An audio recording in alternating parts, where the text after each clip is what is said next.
Students question number 17 में जिसमें कि रियलाइजेशन एंड डिस्ट्रीब्यूशन स्टेटमेंट बनाना है। तो बेटा इस क्वेश्चन को ध्यान से देखेंगे आप। तो इस क्वेश्चन में वो आपसे कह रहा है कि निम्न सूचनाओं के आधार पे कंपनी का ऐसी कंपनी का जो कि ऐच्छिक समापन में है प्राप्तियों व वितरण का विवरण पत्र यानी कि आपको स्टेटमेंट बनाना है।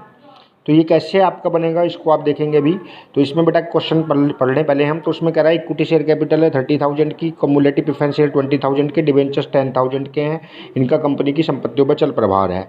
जो लिक्विडेटर्स है वो ही इनका जो है रिसीवर भी है। डिवेंचर होल्डर्स का समापन के पहले की 6 माह की अवधि में ऋण पत्रों पर कोई ब्याज व पूर्वाधिकार पूंजी पर कोई लाभांश नहीं दिया गया है।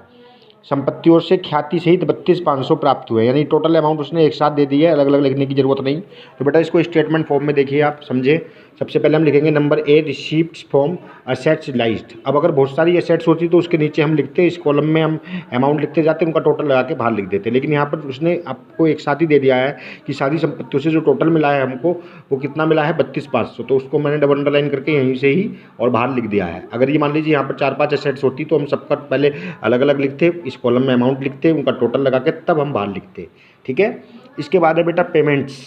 अब पेमेंट्स की बात हम कर लें तो बेटा वो कह रहा है कि डिबेंचर्स के अलावा निम्नलिखित लाइबिलिटी और हैं, जिसमें कि ट्रेड क्रेडिटर 6,000 के हैं, कैश क्रेडिटर 1,500 के हैं, मजदूरी व कर जिसको कि प्रेफरेंस मानते हैं आपको पता ही है 725 के हैं, कंपनी की जो स्वीकृतियाँ हैं वो 2,000 की हैं। तो बेटा ये 2,000 रुपया, ये 1,500 रुपया, ये 6,000 रुपये, तीनों मिला के क्या हो गए अनसिक्योर्ड क्रेडिटर्स। ये मैंने यहाँ पे लिखा है अनसिक्योर्ड क्रेडिटर्स। देखिए आप 6,000, 1,500, 2,000 इन टोटल हो गए 9,500 रुपये के, और प्रेफरेंस क्रेडिटर हो गए 725 रुपये के, जो भी बताया। इसके बाद बेटा कह रहा है लिक्विडेटर का जो रेम्यूनरेशन है वो कुल संपत्ति जो प्राप्त हुई हैं उनका 5% है।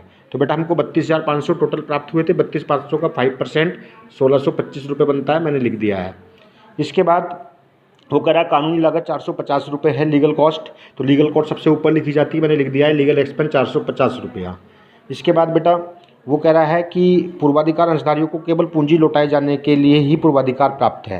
तो अब देखिए जैसे कि हमें पेमेंट का क्रम पता है, तो सबसे पहले हमने असेट्स रियलाइज्ड लिख दी, उसके बाद हमने लीगल एक्सपेंस का पेमेंट करते हैं कर दिया, फिर लिक्विडेटर का रेम्यूनरेशन कर दिया, फिर हम पेमेंट करेंगे किसका डिवेंचर्स का। तो बेटा डिवेंचर्स हैं कितने रुपये के हैं, तो डिवेंचर्स उसने ऊपर बता रखे थे, ये डिवेंचर्स थे 10,000 रुपया।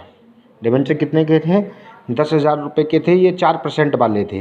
तो 10,000 का 4% कितना 400 रुपये, और इस पर कह रहा है 6 महीने से कोई वो नहीं दिया गया है।